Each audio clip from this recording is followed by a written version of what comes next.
We're so glad you're here. Now sit back and enjoy the show.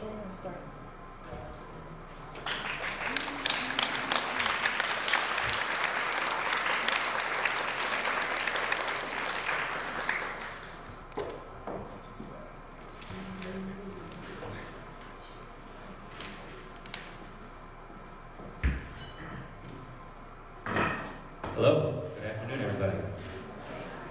Thank you so much for coming out today for the first of our Musica Viva concert programs for this semester. I'm really grateful that you're here to support live music.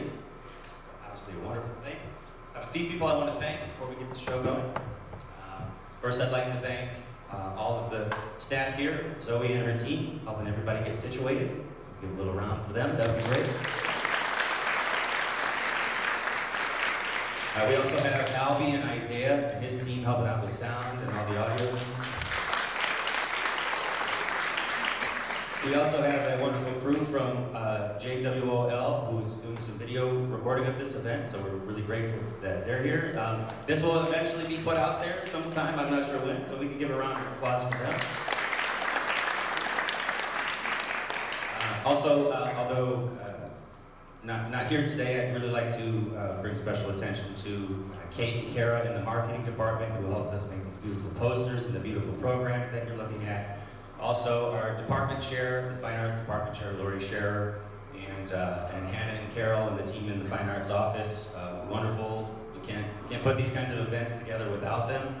And also, lastly, I'd like to thank the JJC Foundation and all of the wonderful donors who support so many wonderful things that happen on campus, from scholarships, $1 million worth of scholarships every year, to helping put on free events like this. So if we could give a hearty applause for the JJC Foundation and all the wonderful donors that make these things possible. If you feel so inclined to help the foundation continue doing these wonderful things, you can go to www.jjc.edu/giving if you feel like you want to give. Any little bit certainly helps. Lastly, I'd like to thank the Illinois Arts Council and their generous support for arts in Illinois, including events like this and this one today. So without further ado, let's go ahead and get this program with the wonderful Mariachi Sirenas.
how many of you knew that you were coming to see a mariachi? That was a joke, I think. So, here we are. Hopefully, we will do music. Well, we will do music, not hopefully. We will play music, but hopefully we can teach a little bit more about what mariachi is if you guys are curious about that. Do we have only Spanish speakers in the crowd? No? Okay, so I can do mostly English? Yes? Do we prefer mostly English? You guys tell me, you guys are the bosses, yeah? All right, cool, let's do that. All right, so, mariachi. If you look at the instrumentation, I'm sure there's a lot of instruments that you do recognize, right? But then there are some that are a little bit different than what you're used to. Right? Okay. I usually do all the talking. I know it's surprising. I know you guys don't know me, but I'm forcing the gals in the back to get out of their comfort zones, and they're going to talk about their instruments as well. So we're going to start off with what originally kind of started mariachi back in the day. And look at that, guys. We have 2 mics for 2 guitars. So, alrighty. So I will let them speak. Hi everyone, I'm Aureli. And my name is Lisette. I'm the red Sirenas. And, oh, sorry. Yeah, no, and I'm the baby pink. On our skirts, we actually have our individual colors. So baby pink red, and you can look at the other girls. We all have our individual personalized colors. Alright, and then we have guitars on us because we are the guitarists for Mariachi Sirenas. And we're going to teach you guys a little bit about the history of our instrument. So it has 6 strings, and it's originally from Spain. It's one of the founding instruments, as my boss here, la jefa, as she mentioned. And with it, we played a lot of rhythms that, well, it's really a mix, the mestizaje of European, African, and indigenous cultures. So with it, Liz, if you can demonstrate a little, we play some rhythms. One of these rhythms is called a son, which is going to be demonstrated right here. Thank you, Liz. And you also heard this rhythm in our theme song. It's one of the most iconic. We play El Son de la Negra, which is very well known. I hope you guys know it. So otherwise, I don't know why you're listening to Mariachi Sirenas. But another rhythm or I guess scale that we play on the guitar is the requinto, which hopefully you'll stay to enjoy in the next couple hours. I mean, yeah. But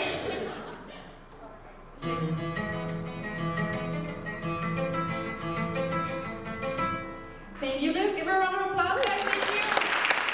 All right, and then so this requinto actually is a bit modern. It started in the 40s by Trio Los Panchos. If you guys have heard about them. Yeah, I see some nodding over here. But anyways, I'm gonna leave it to Liz. No, of course, but like Armonia, we're part of Armonia. Armonia is basically the guitar, we have the vihuela, the guitarrón. Our boss in our section, la jefa in our section is actually Jeanette. Please raise your hand, Jeanette. So we have to follow her. If not, then yeah, we get in big trouble. But thank you so much, and we are the guitar players from the Armonia section. Thank you. Hello guys, Bernie said I'm the vihuela player of the group, and my friend is Baby Blue. As you guys can tell, the guitar and vihuela are kind of similar, but not very similar. It's a 5-string instrument, and it comes from Spain, 18th century. Yeah. It's a high-pitched instrument that complements the sound of the guitar. I'm not a public speaker, so I'm nervous. So you guys remember how my guitar sounded, so now let's hear, actually, the vihuela just play a little song for us. And then we'll have let's hear Areli first play song, and for you to hear the difference, Adelita. So Areli, please go first.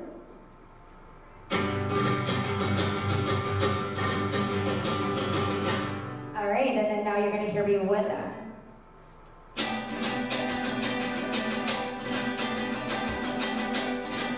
Now you hear the difference. So actually the vihuela is more high pitched and the guitar is more low. Yes, and also, you guys notice on the back, it's not a flat back, it's round, which makes the sound brighter and louder. And also, as you guys can tell, these are kind of similar. They're kind of known as like the cousins, and fun fact, we're actually cousins. We are. But yeah.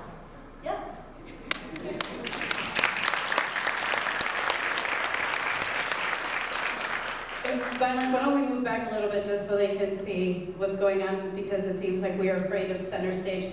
So, go ahead, Jeanette, take it away. Tell everybody about the boss. Well, continuing from the fun fact that we're cousins, she's the youngest one or the oldest one in the group. Hence the smallest instrument. And the biggest instrument. Well, not the biggest in this case. So my instrument is called el guitarrón Mexicana. Not to confuse it with the guitarrón chileno. So the Mexican bass, and originated in Mexico in the 19th century, and in the late 19th century, it replaced the harp as the bass instrument in the mariachi ensemble. El guitarrón has 6 strings, has 3 nylon and 3 metals. It could either be copper, bronze, or steel, but the metal has the steel single string something. Say that 10 times in a row really I know, fast. it's like, and you played in octaves, so you plug 2 strings simultaneously. What else? It has wooden pegs, or you can also have the machine heads, like the harmonia section. This, with the wooden pegs, it's easier to, not easier to tune, but the tuning stays, what am I trying to say? Consistent. Yeah, thank you. Consistent. Yes. Well, she forgot to mention that the guitarrón is the entire bass and the entire beat, Oh, yes. heartbeat of the entire group, right? So if she's not playing, then it's very noticeable, and then we all kind of get lost, and she's basically the boss once we're on stage. Off stage, not so much. No, I'm just kidding. But that's what it is. And so, yeah, anything else you'd like to add about el guitarrón? No, but I guess we can complement the song that you guys were playing, and then you can hear what I play while they play their rhythm.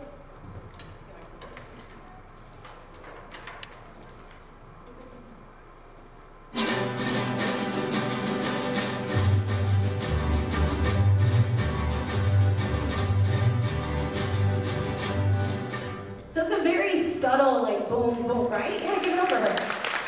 I will say, Jeanette is also very modest and humble. She's one of the very few, if not 2 or 3 women, at least that I know of here in Chicago, Illinois, that actually plays a guitarrón.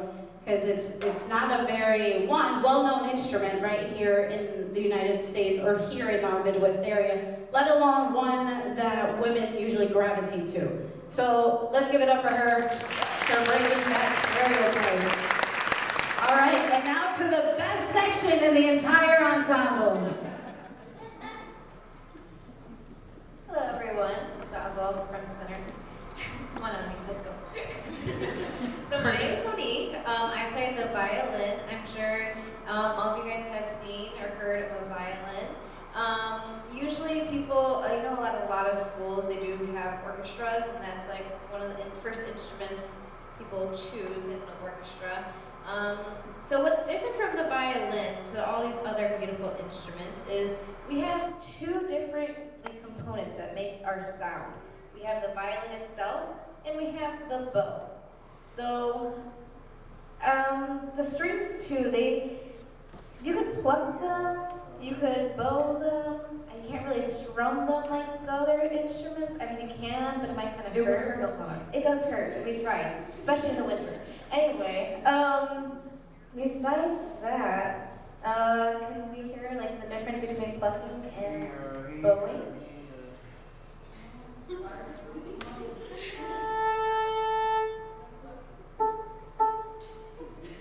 Beautiful. Thank you, Andy. And then, actually, Laura will tell us more about our bow, since it's a little bit different than we're used to seeing with the rest of the mariachi. They're just little fun facts. So if you'll notice that Monique's bow and my bow are 2 different colors. The bow hair actually comes from the horse tail.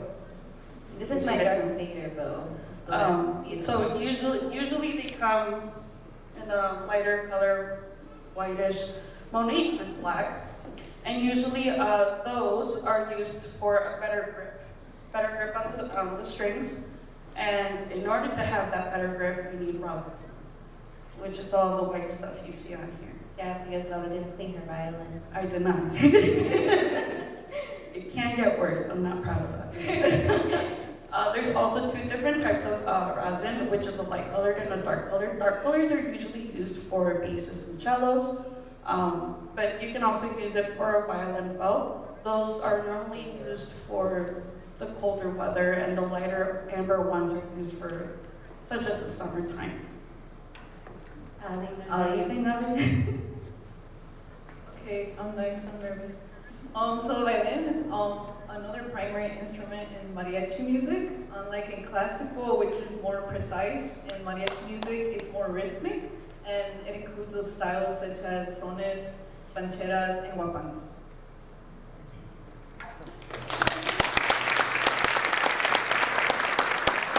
Perfect. Give it up for the violin section. It's kind of hard to talk about, like, in this case, like the violin, right? Because everybody knows it from classical music, but just like Ali mentioned, in mariachi, we like to say that playing the violin is a little bit more dirty, if you will. It's not as precise. It's more feeling more than anything. So you'll hear a lot of like scratching and a lot of, because it comes more from a rhythmic style. But certainly not least, last but certainly not least, we got our golden girls over here. Okay, well, hello. We are the trumpets. We're the trumpet duo. My name is Itlali. My name is Maya. So obviously we play the trumpets, and in the group, the trumpet is mainly used to give it a bright sound, like an eccentric sound that will kind of lure you in, especially since we're mainly acoustic. If we didn't have any speakers or anything like that, you would hear the trumpets and you would be like, oh, what is that? So then you would come to us, you know, we're luring you guys. So that's why we're also called Mariachi Sirenas, which translates to mermaids/sirens, right? Yeah. Mariachi started as an all-string ensemble, so originally it was just violins and the armonía. Around the 20th century, trumpets were introduced mainly because radio started becoming really popular, so they needed like a more brassy and more like focused sound, so they chose the trumpet, and it was used in recordings, and that's how the trumpet was integrated into mariachi. So, yeah. Another important thing to mention is that the trumpet also adds more of like music, more different musical rhythms to it that complements the violins, and we usually harmonize with the violins also.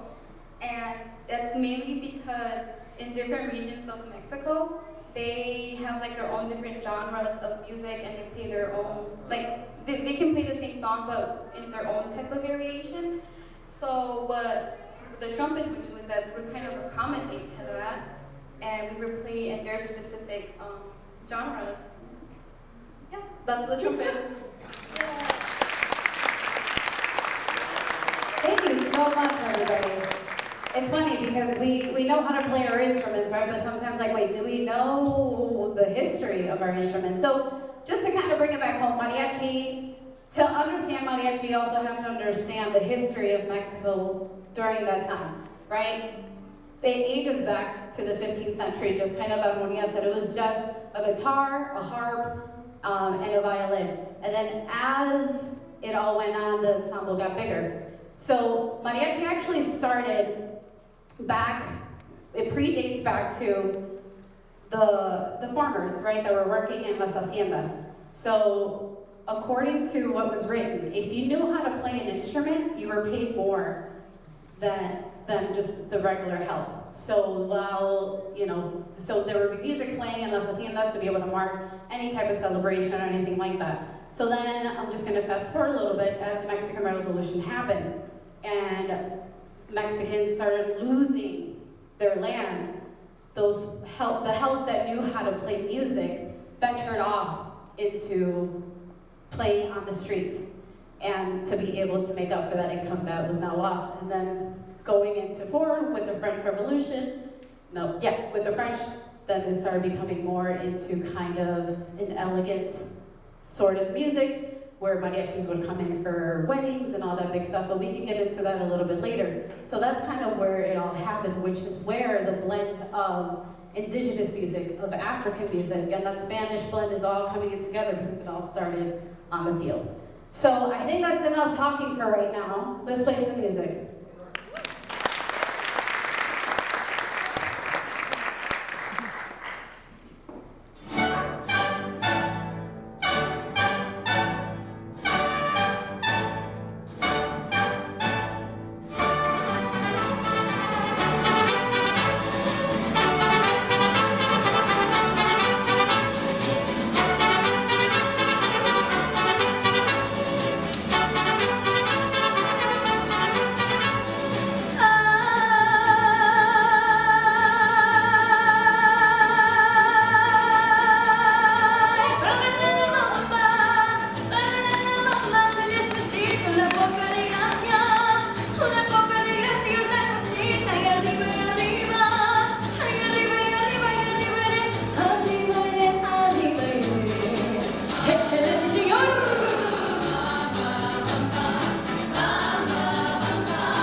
Una vez que te dije que eras bonita, se te puso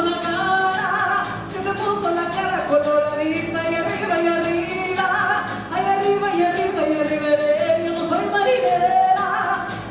marinera, ni lo seré, ni lo seré, ni lo seré.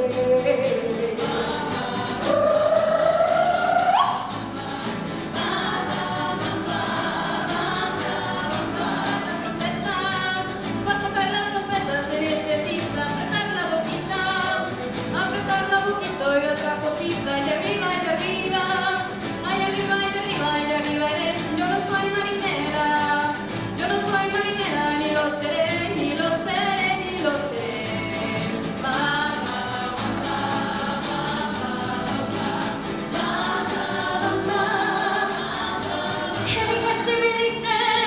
En mi casa me dicen, aquí perreo del estado de Guerrero, el estado de Guerrero con mi guitarra, y arriba, y arriba.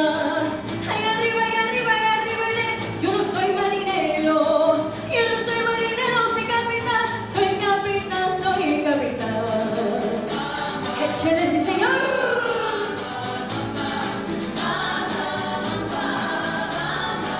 Muchos tocan la bamba, pero la sirena le da sabrosito, pero bonito, y arriba, y arriba, ay, arriba, y arriba, y arriba. Yo no soy marinera, soy sirena, vámonos muchachas.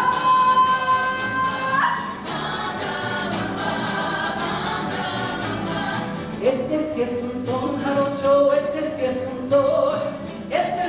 son jarocho, este sí es un son. Quisiera tener la dicha que el gallo tiene, de tener tanta sirena, pero ninguna nos mantiene.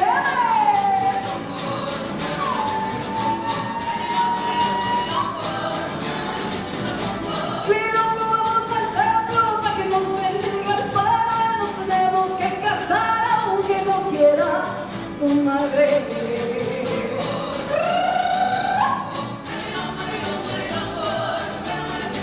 Ay, conmigo te pido de corazón que se cabe la bamba, vengo a tu zona, y arriba, y arriba, ay, arriba, y arriba, y arriba. Yo no soy marinero, soy capitán, soy capitán.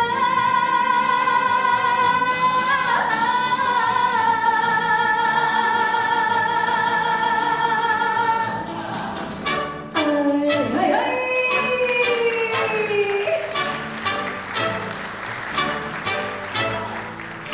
Desde Veracruz, sí, señor. Thank you so much. So you recognize that tune, right? You recognize it? So, but I know eventually that song became more popular here because of what movie? I know, right? That was a trick question. But the version that we knew, or at least for sure I knew when I was growing up, was definitely not that. It was more like rock and roll, right? So what we just played, or tried to play, is what is more traditional, which is from the state of Veracruz, which is called a son jarocho. And I'm not expecting you guys to really pay attention to everything that's going on, because there is a lot going on, but who gives us the rhythm of what kind of style we are playing in mariachi is the armonía section. So if you're ever curious as to like, oh, what's happening? So the rhythm that they were doing, can you guys do that again? So that's a jarocho style. Thank you so much.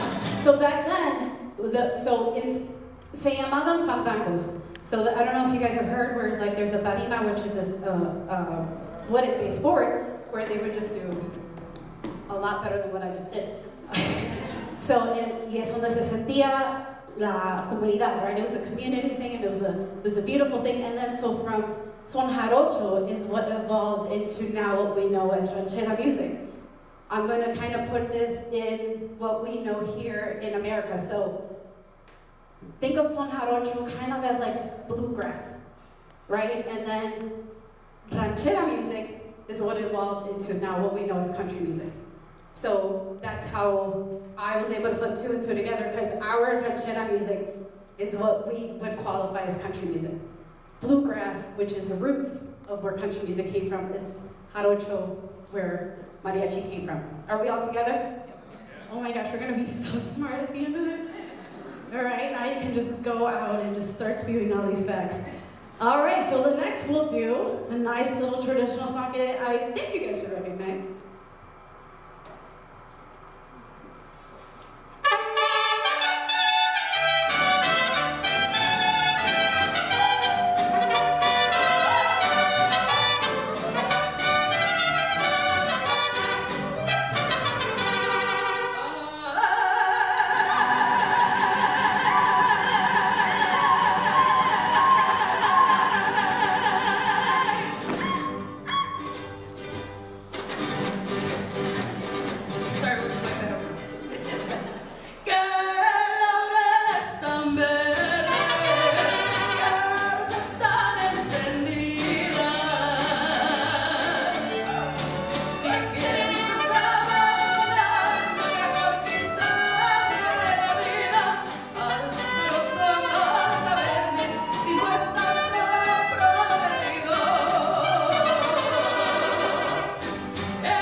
Does anybody know the name of that song?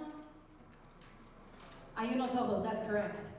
Yeah, some eyes. There's some eyes. If you ever want to know the name of a song, just let us know. We'll let you know. So basically, the song is, if you could tell from the clear connection, you guys are staring into each other's eyes. I make fun of them for that because that song is all about looking into each other's eyes and they never look at each other. It's a beautiful love song. Alrighty, should we keep the duets going? Yeah. All right, let's do it. Vámonos.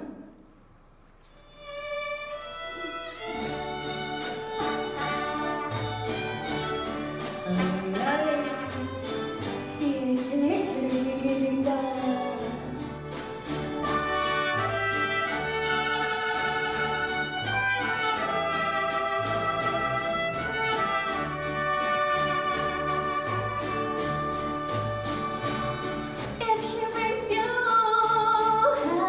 happiness, then I wish you all the best. That your happiness is ever than more before. If she ever breaks your heart, if the teardrops ever start, I'll be there before the next teardrop falls. Si te quiere de verdad, si te da felicidad, les deseo lo más bueno a los dos.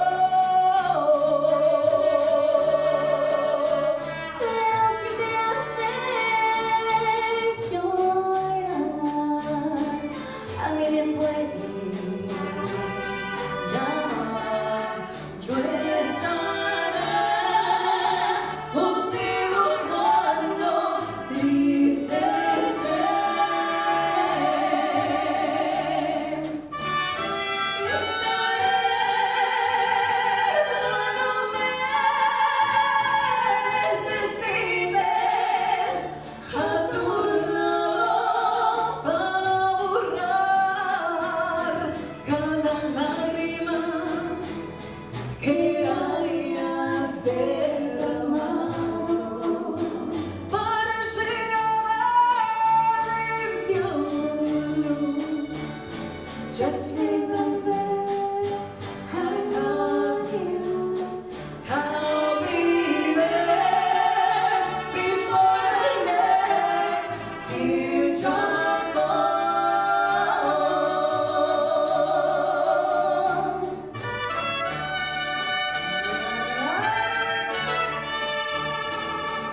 Quiero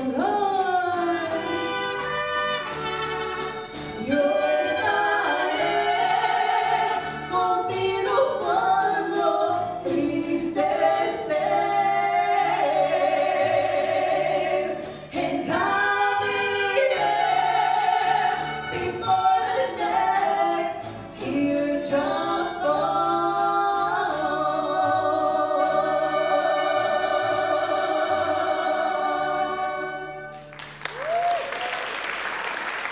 Thank you, yes. And so because of the evolution of mariachi and with all the extra instrumentation that we've had, and the ensemble has gotten bigger over the years, now we're able to bring it more into a modern flair where we can do different styles. So mariachi, again, we have a lot of Native American roots, and then there's a lot of African roots. And actually the trumpets, they became more into mariachi because of the jazz style. Jazz was very big in the 20s, so they say. That's a joke, guys, because I wasn't around. You guys can laugh. We're a very not serious group. So we really depend on the jokes and the laughs. Just know you guys are out there and breathing and alive. Is that fair? All right, cool. Because if we hear nothing, they're like, oh my God, they hate this. Remember, guys, we are a young generation. We need a lot of validation. Oh, you laughed at that? That was not funny.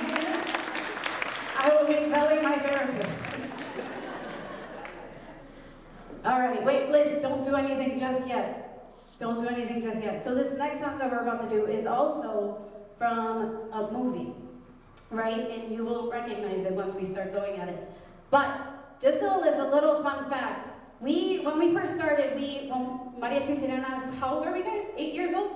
So when we first started, we had to like learn all the traditional stuff first, right? Like we had to do all the right things first, because then the mariachi police will come after us. And so then when people were like, oh, play this song that we're about to play next, I'd be like, oh, we don't know it. You know what they told us? Guess. They said, oh, you don't know it because you're women. Yikes. I know. So how we would say that puro coraje, we learned it. We're like, no, that's not what it is. It just wasn't time for you, but we did it anyway. So Liz, go ahead. Show off your talents, girl.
thank you. What? ¿Cómo dice esto? There you go. Thank you. Perfect. Awesome.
Alrighty, so this next song, do we have any Boricuas in the crowd? Anybody from Puerto Rico? Yeah, huepa. Alright, so this song was very well, it transcended into the United States because of Javier Solis. He made it kind of famous here. But it was written by el señor Estrada. It was written for his brother who was deployed during World War II to Panama.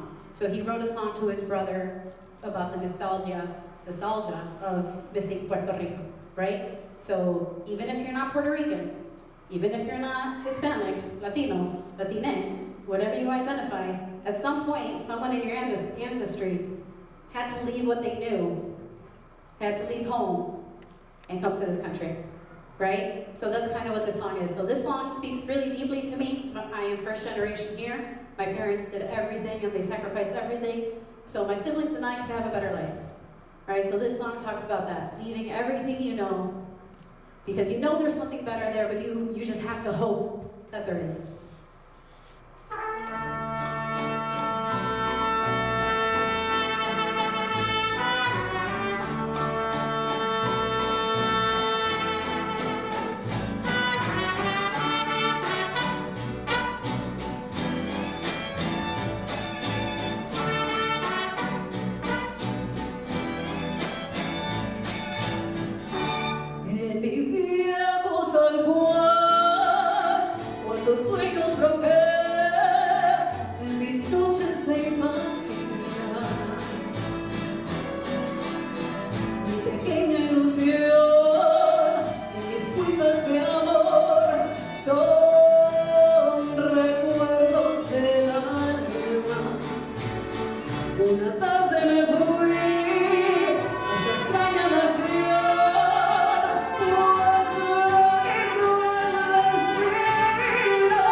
Puerto Rico, it does really mean a lot. I'll give you guys a little secret. I know we're almost done here.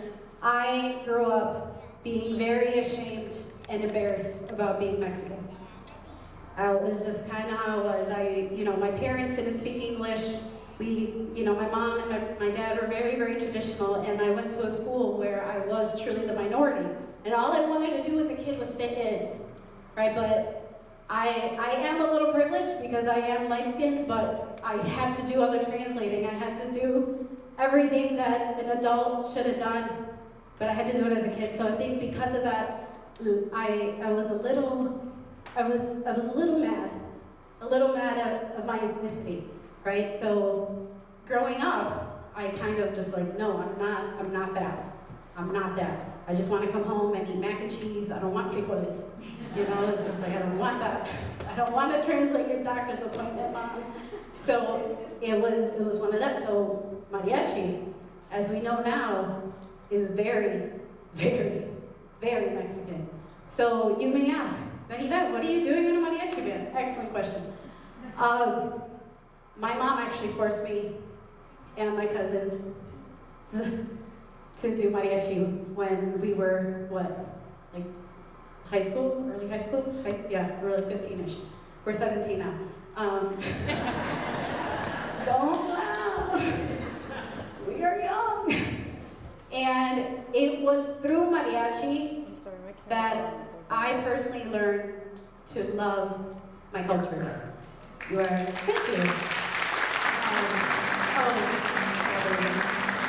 So I have mariachi and these beautiful ladies to help on that healing, so to speak, of my youth and my journey of being proud of being Mexicana and being proud of being first generation, and then hopefully, since I am the eldest in my family, to leave a good example for my little sister there.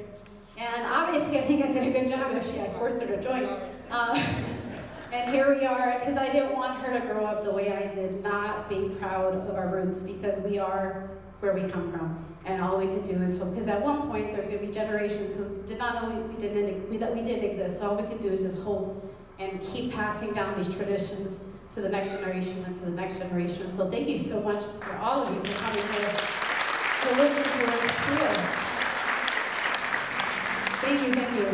So at this moment, is there any questions that you guys have for us? Oh, card? Yeah, absolutely. Thank you so much. Really, no questions? Dang, we did that good, you guys. Give yourselves a round of applause! I do want to add, I don't know if we know, why is it a big deal that it's an all-woman ensemble up here? Did we notice that? Right?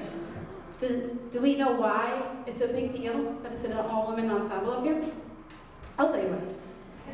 So, back then, again, we're going to go back in history. So when mariachi first started, they wore what they called it the peasant white, right? It was nothing crazy, it was just, como le decían, los trapos que traían, that's what they were playing. So then as we continued on and mariachi became more modernized, they chose to resemble a charro.